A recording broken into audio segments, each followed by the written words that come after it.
You are listening to the Mad Music Marketing Minutes podcast with your host, Billy Gryzak. Brought to you by MusicMarketingMind.com. Personal music career support services. The show starts in 5, 4, 3, 2, 1.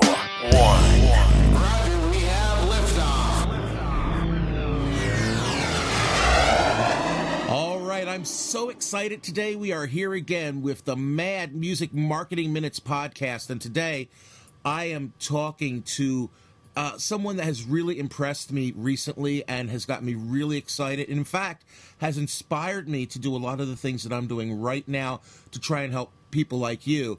So I don't want to talk for too long or not, but you are listening to the Mad Music Minutes Marketing Podcast, which is, of course, brought to you by MusicMarketingMind.com. There you go. Those are my commercials. And now, from Green Bay, Wisconsin, where I am, all the way to the Big Apple, ladies and gentlemen, boys and girls, Jonay Williams, please keep the applause down, everybody, because we want to hear what she has to say. Jonay, it's so great to have you here today.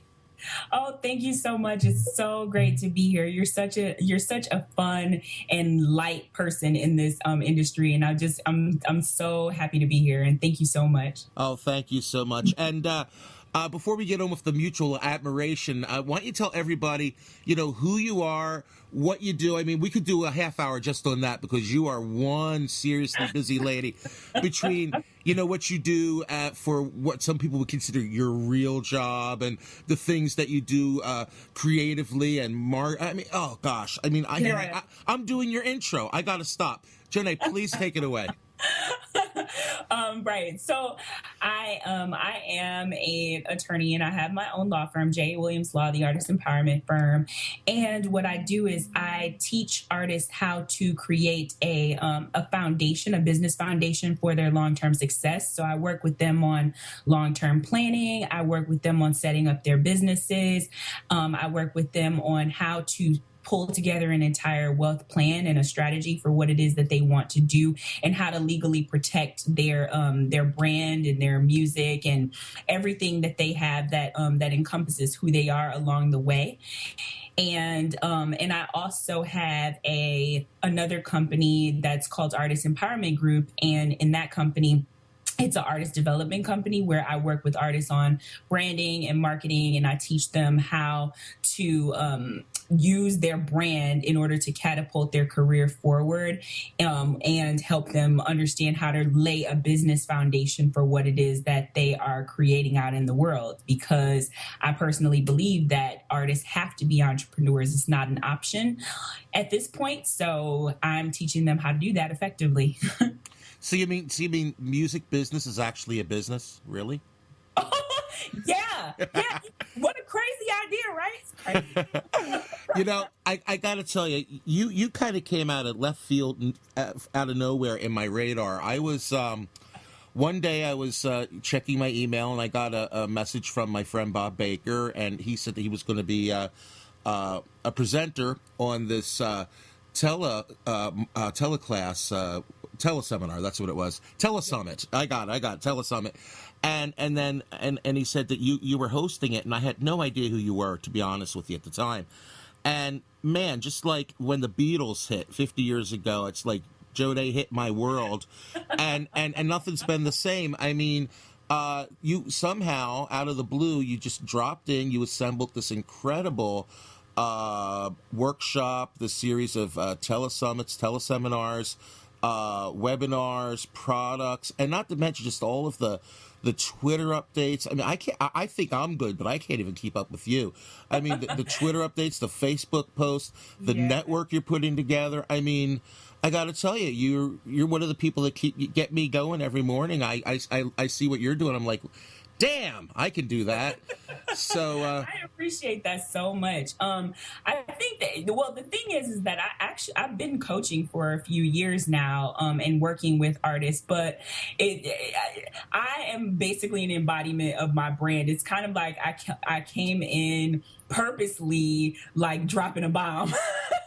like just come in like the rebellious like outsider, like, all right, we're gonna come in and we're just gonna make it happen. And like that's what I teach artists to do. It's like, you can totally go and incubate and create this most amazing piece of art and do these incredible things in terms of creation, but then you got to come out of the box and you got to come out swinging, and so that was the goal. So I'm kind of glad that it had that effect that you're saying. Yeah, it's crazy, because I know so many people in the business. By the way, I have no idea where this conversation's going, but I like it so far. I'm enjoying it, so I'm feeling with it. So, I myself, I actually one of these people that I'm always putting product out all the time. I mean, I'm writing, recording every single day, and I have so much stuff out there, and I'm not going to stop. And I know other people that are just like they're waiting to get it perfect, and I know people literally have taken a year to release a single. You know what I'm saying? And then once they get that single out there, they don't even do anything about it. It's out there, and they're going to get discovered now. You know what I'm saying? Right. And it just doesn't work like that, does it? It doesn't work that way. And I think that it's a misconception. Like, first of all, being an entrepreneur, you always have to start before you're ready. So it might not be the most perfect piece of amazing, most incredible art that you've ever created, but it's going to get you out there and it's going to allow you to make moves, because this business is based on relationships. So if you don't get out there and try to cultivate some of those, it's going to be really hard for you to move forward in this industry. And so what it is that I've done in terms of my own brand is really I spent at least about a year and a half just building a bunch of relationships in the industry. That's the reason why I was able to put on the Telesummit the way that I did, because I spent all that time nurturing the relationships that I had and helping these incredible individuals out as well. And so when it came time for me to launch my thing, they were all 100% on board. I didn't even have to convince them or do anything, because I had been consistently being there as a support for them. And I take that kind of philosophy and help artists do the same thing. It's like, look, you can be in the studio and you can create these awesome things, but at the same time, you need to be nurturing your fans. You need to be nurturing your relationships, and taking the time to not just be in your head about what I can get when I get out there. It's also about what I can actually give.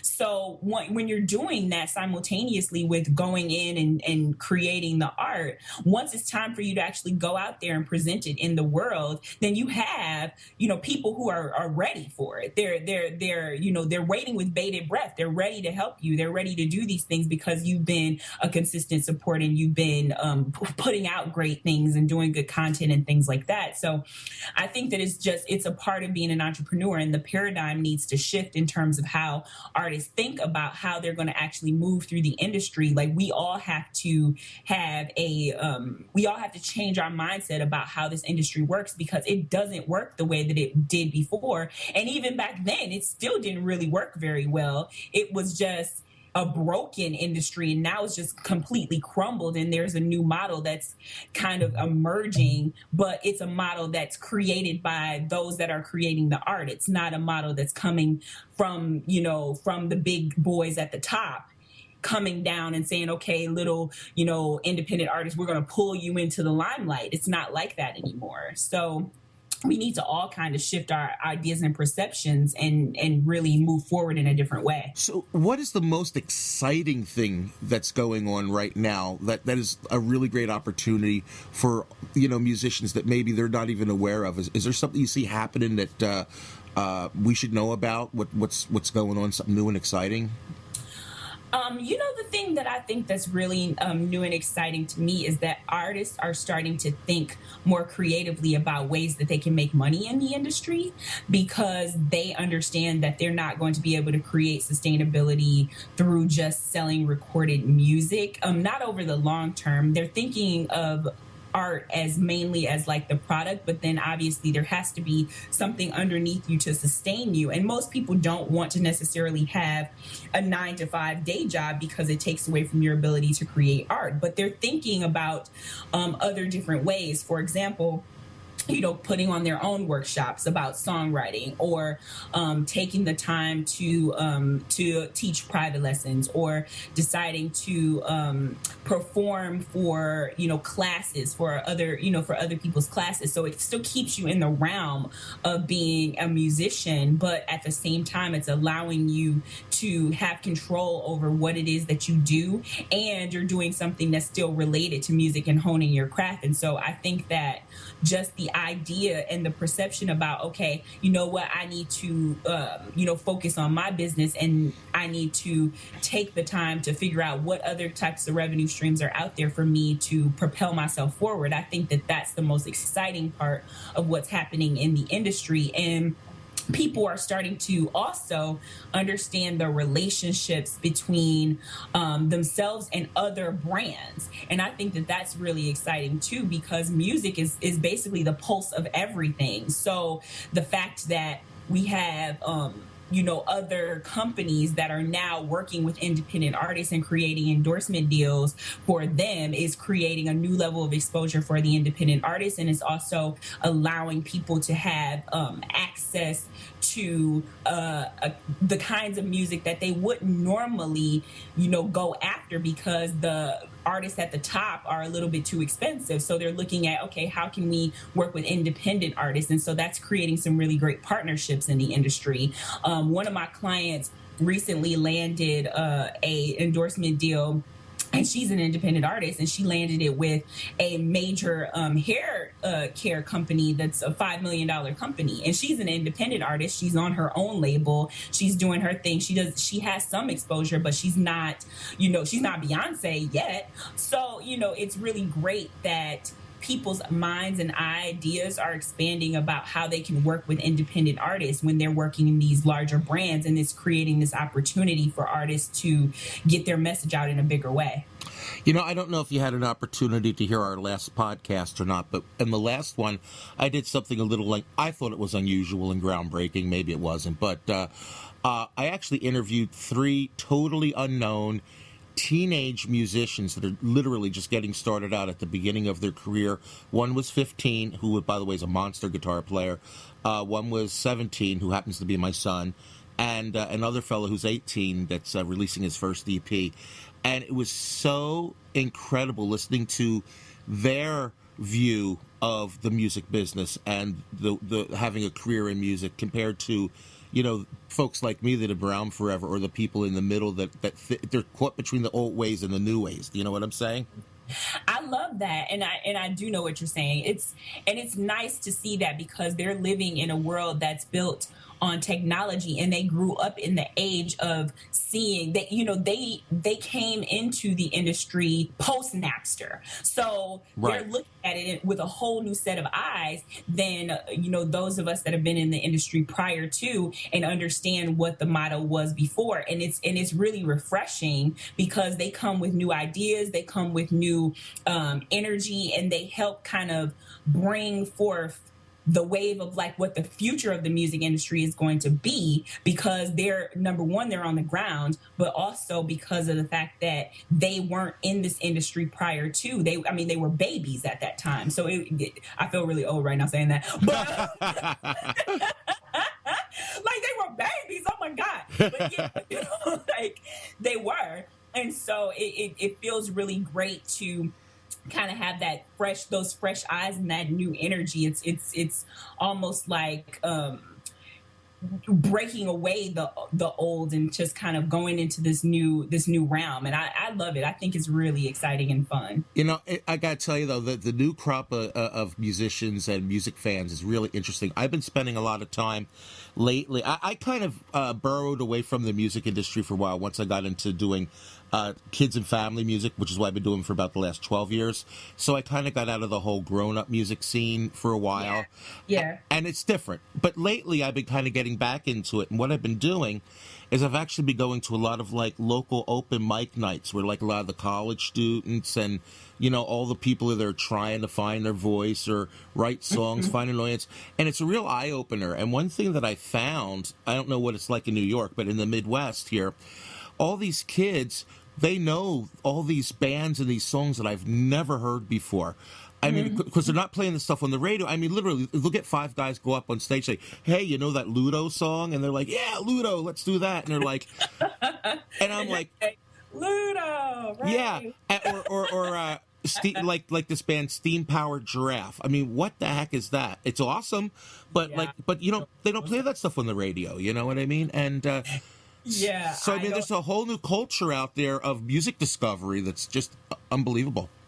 And you know what? That's so true because I think about I went to college in the Midwest. I went to University of Michigan, and so when I was there, that's the one great thing about being in a place where you don't have to hustle so hard to survive.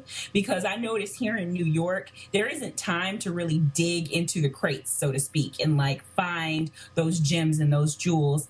But when I lived and I always tell people, like, I felt so much more cultured when I lived in Michigan, and you would think it would be the opposite, but but it's not, because I had the opportunity to really take the time to explore new music and connect to new bands and do those types of things. And like here in New York now, it's a lot harder because everybody's on a grind, like to, you know, make money or to, you know, take care of their families or get their music out or, you know, get to the next level of whatever it is that they're doing. And so it's a little harder to take the time to find those, you know, amazing bands and things like that. So I love the fact that new wave of musicians is kind of, you know, bustling and rustling, and that, you know, they'll kind of show us a thing or two about what the music scene is. Oh, absolutely. I mean, I'm learning tons of things right now by just hanging out with all the teenagers and college students about the music business, you know. And I've been doing this for a living, full time. I don't know if you know my backstory, but I've been doing this full time for a living for almost 40 years now, full time music.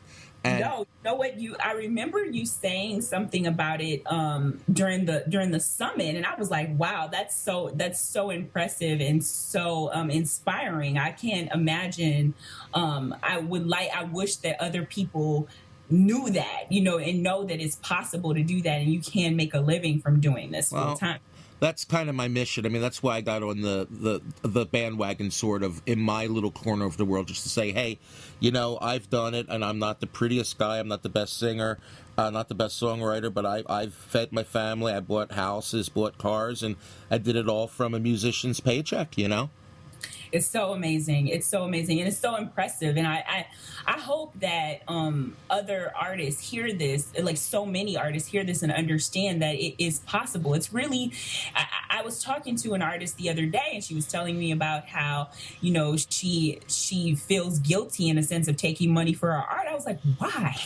You know, what do you mean?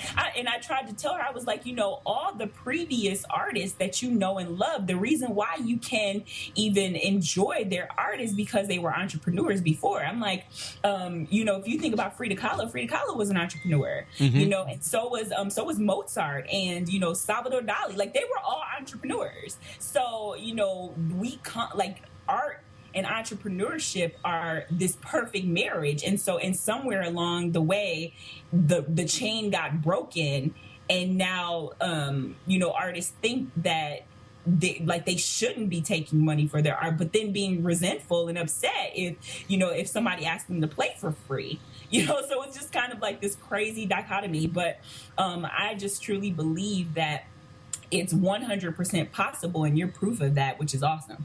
Thanks. Hey, by the way, I'm actually, I don't know if you know or not, but I'm actually from New Jersey originally, and I've moved to the Midwest. I've been here now for like I don't know, 10, 15 years, something like that. And yeah, I know exactly what you're talking about, where once you change the environment, because the East Coast has always been very hustle bustle, very fast, you know, make a decision, boom, boom, boom, boom, boom. My question is it okay for an artist to live in the Midwest now, or do we still need to move to New York or LA or Nashville? What are your thoughts on that? You know what? I don't think so. I think that eventually, if you really want to have a large presence, then you probably will at some point have to migrate to one of the major you know, music locations, simply because of the fact that if you're planning on going to a major label, for example, like that's where they are, that's where their houses are. But I think that now the way that technology is and the fact that we can, you know, create a podcast online, you living all the way in Wisconsin, me being in New York, we can share music over, you know, Spotify and all of these different types of streaming systems, and everyone's connected via this crazy vortex known as Facebook. Like, I don't think that it's necessarily important at a certain stage of being a musician that you have to move, but I think that it also is a matter of your goals, because there's some artists that simply want to be a musician that can just pay their bills and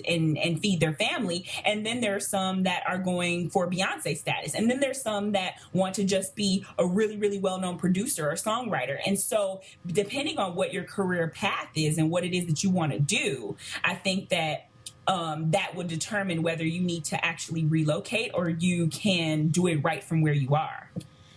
Exactly. Yeah, I totally agree. I really do. And also it depends on musical style, too, because, you know, my thing is I'm basically a modern classic rock musician, whether I'm doing it for kids or I'm doing it for grown-ups. That's the style that I choose, you know. It's and that's what I'm comfortable with, and the Midwest is very good for that, you know. It's perfect for it. You know, I don't know if you're I don't know if you were going to be doing like a big hip-hop thing if, you know, Green Bay's the best place to live, you know what I'm saying? Yeah, probably not. And I 100% agree with you about genre as well. And again, I think that genre and goal, you know, if you are somebody that wants to, you know, be some big hip hop artist, like you might want to be in LA or New York or, you know, even Atlanta or somewhere that there's an epicenter that you can, and there's a web that you can kind of take advantage of. Because as much as I love and I absolutely push and think that online marketing is fantastic, there's also a really important component of being a musician, which is that offline marketing, which is you actually just building relationships with people. And I think that even though we have these ways to connect, there's nothing like face-to-face connection and remembering that person that you were in front of, and you two building a relationship from that initial interaction, and then taking that and doing something fantastic with it. So I think that it really just depends on all of those factors, how you're going to, you know, move forward in the industry and what your goals are, which will determine your location. Absolutely. There's two more things I'd like to touch on before we go, because you know, you're super busy in a super busy place. So hustle and bustle, I tell that's you. right. But if I didn't ask this question, and in fact, this might be a topic for another conversation. If maybe I don't want to put you on the spot, but, you know, maybe if you don't hate doing this, we could do it again sometime. That would be really great. You know what I'm saying? Oh, absolutely. I would love to. Because we really didn't talk too much about legal things, but I'm just going to ask one quick question. You can go wherever you want with it, okay? Because I have you on, and I got to ask, do I need a lawyer, a music attorney, or at what point would I? Or is there a reason that everyone in this career in this music business might need to consult an attorney, even if they don't think that they do? You know what I'm saying? So I know that's a lot of questions. You can go a lot of different ways, but if you want to just riff on that for a minute or two, that'd be great. Yeah, sure. I think that's a pretty loaded question. But what I would say is I actually have an article that I wrote on CD Baby, if you ever want to check it out, and it talks about when you should consider hiring a music lawyer, and it's like these various different points in your career when you should probably consider one. I personally don't think you need one all the time, but what I do think you need is to protect your product all the time. So I do think that you need to utilize the law, and it's available. So copywriting your work, making sure that you register it. You know, if you have a brand and a stage name, making sure that you trademark it. And if you plan on, you know, going and moving forward in this larger space of trying to be more like a Kanye or, you know, a U2 or something like that, I think that there's lots of different ways that the law can help and protect you, so that you don't look up one day and you know, you're listening to the radio and somebody stole your song or stole your track or whatever. But I would say that it really just depends on what type of career you have. And I mean, and I would have to talk to you more behind the scenes and know what it is that you're doing and what are the kinds of revenue streams you haven't come through and those types of things to know what would be the best option for you. But I think that everyone at some point needs to have a lawyer, especially if you're planning on entering into partnerships with people. I always tell people before you go into the studio and create an album with people that you should reduce it to a writing. That very rarely happens, but when it does happen, it's good because you go in knowing what the splits are going to be, who's going to be listed on what, what's happening before you go into the studio and start creating. And I also think that when it gets to the point where you're about to sign a publishing deal, or you plan on licensing your music, or you plan on signing a distribution deal with a major, or you plan on creating a partnership between you and your band members, that I mean just having a basically like a band prenup for all of your band members and what the organization is going to look like between all of you. I think these are all instances when you should definitely speak to a lawyer and talk to them about what you should be considering and what should happen, because I've seen so many bands break up and they don't have a writing and they are, at odds and, fighting about what is theirs and who's taking the name and all these various different things. And it really could have been solved at the very, very beginning when you decided and put it all in writing. So I think that when you're doing that, I think that that's a really important time and opportunity for you to speak to a lawyer. Sounds great.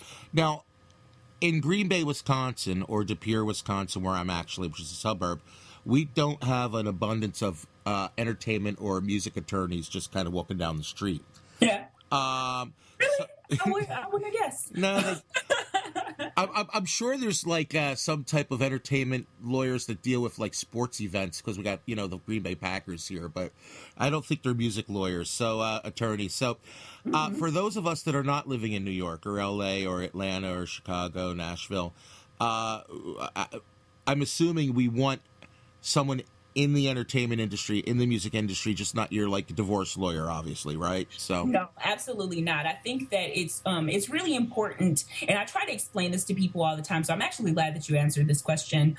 You can't just go to a family lawyer or a general practitioner or a personal injury lawyer to work with entertainment. It's a completely different industry, and even though we all have a basic understanding of the law because we all passed the bar, everyone has a different specialty. So it's just like when you have a doctor, and a heart surgeon isn't necessarily, working on your eye or your foot, so it's like they all have a general understanding of the anatomy of the body and a certain understanding of what it is they need to do with it, but they have a specialty and a niche of like where they focus in on the body. It's the same thing with law. There's a whole body of law, but then there's certain areas. And if you are working with an entertainment lawyer, when you're talking about copyright and trademark and things like that, that's federal law. So you don't necessarily need a lawyer that's right in your state to do those things. If you're talking about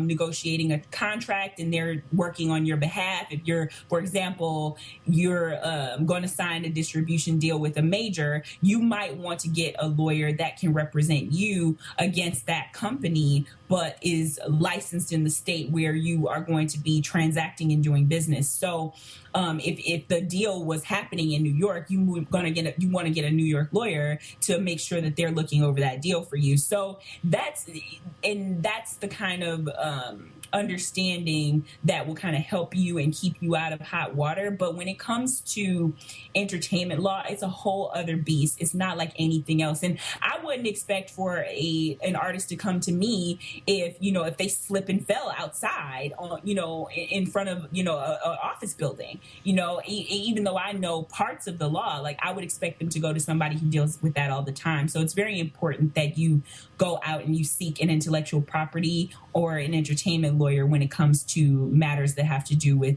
your music career. I definitely see this as an opportunity to do a follow-up chat someday, because musicians generally speaking, don't get it when it comes to the legalities of their business. And I kind of made a joke at the beginning about the musicians even just understanding it's a business to begin with. You know what I mean? Yeah. So I figure if we could at least educate people to know that it's a business for starters, and then maybe help them along the way, then maybe we're doing something good. You know what I'm saying? So Absolutely. And I actually have a way to do that. I'm so glad that you said it. okay, yeah. So please, I got to tell you. Create your own industry, the Tele Summit. I mean, like I said, it changed my life. And now I'm talking to you and I'm sharing, your advice and your wonderful personality with my followers. So tell me what your idea is. What you got going on, Johnny? Well, thank you so much. First of all, I just want to thank you for inviting me to your show and sharing your audience with me. I think that the best movements happen when we share. Absolutely. So I just want to thank you so much for just allowing me to come on your show and share what I have and the knowledge that I have with your audience. And it's personally, I just believe that sharing is caring. And so just for you to take the time to not only put your platform out, but share it with me and allow me to talk to your audience about these things really means so much. And I really thank you for taking the time and inviting me onto your show. Thank you so much. Oh, you're so welcome. And I actually have a way to educate artists on how to be entrepreneurs, because even if you know that you need to be one, you don't necessarily know what that looks like. And that is actually my business and brand bootcamp for musicians. It's now in its second year, and I'm really excited about it. It's an online group program, a self-study program, where artists will learn how to basically set themselves up to be entrepreneurs and understand the legalities, understand the business side of it, understand that business and brand and marketing all work together to create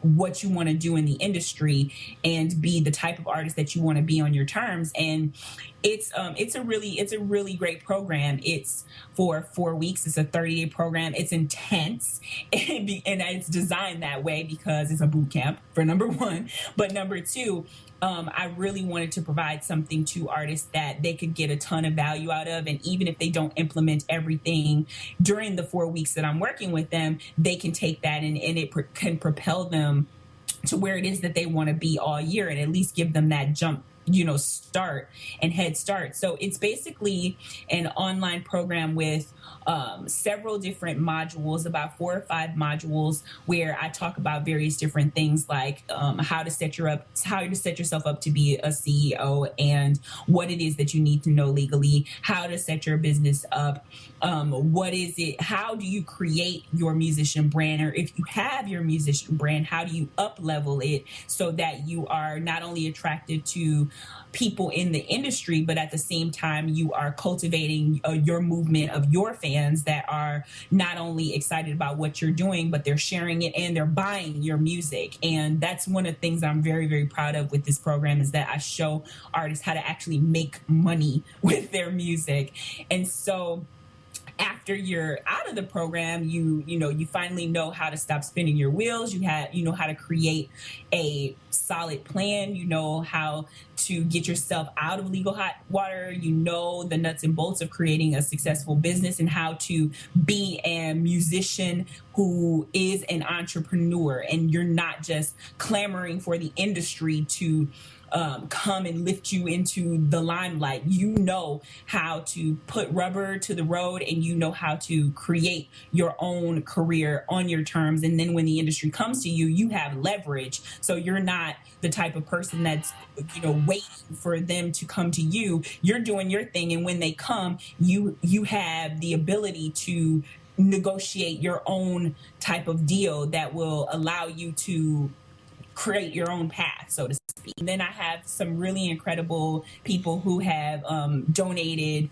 their time and talent and energy to it as well, like Carrie Cole and Ariel Hyatt and Yvonne Heffernan, and all of these incredible people that are just really dedicated to moving artists forward and showing them what it is that they need to do to be successful. And so that's the 30-day program. It starts in February, at the beginning of February, and I'm really, really, really excited about it. And If you want to know more about it, you can go to jawilliamslaw.com / /boot camp.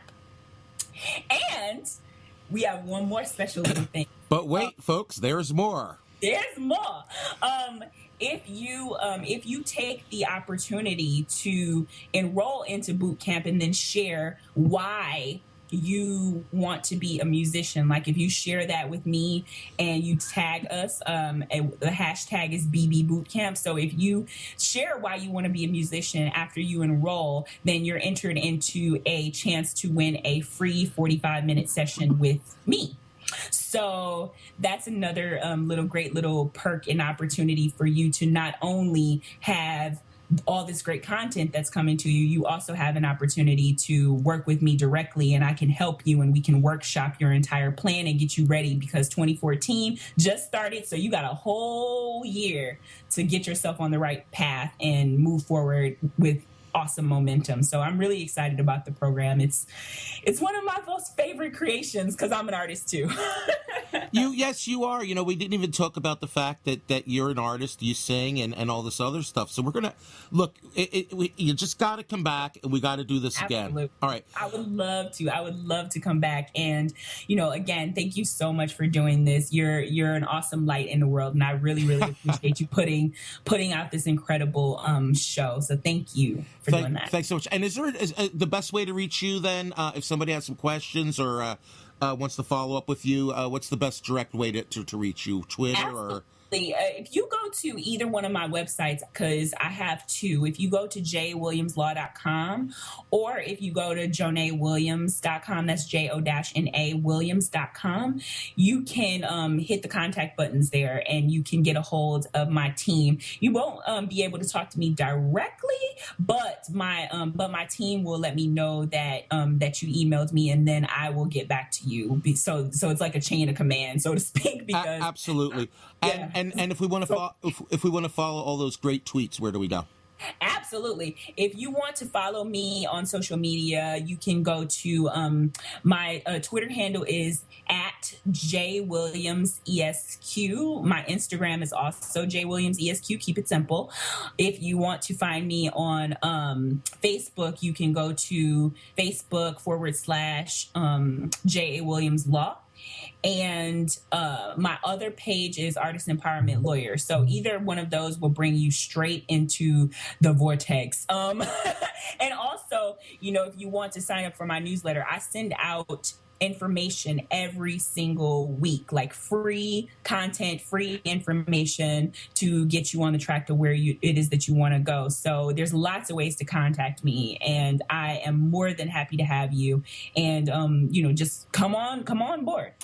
Sounds fantastic. Well, we kept you a little bit longer than I had said originally, but I got to tell you, if it was up to me, and if I had the room on the hard drive, we just do this all night. But we got some places to go and things to do. So listen, everybody out there, you've been listening to the Mad Music Marketing Minutes show. I'm Billy Gryzak. That is Jonay Williams. I've got to say goodbye. Say goodbye, Jonay. Bye, everybody. Thank you so much. Mad Music Marketing Minutes.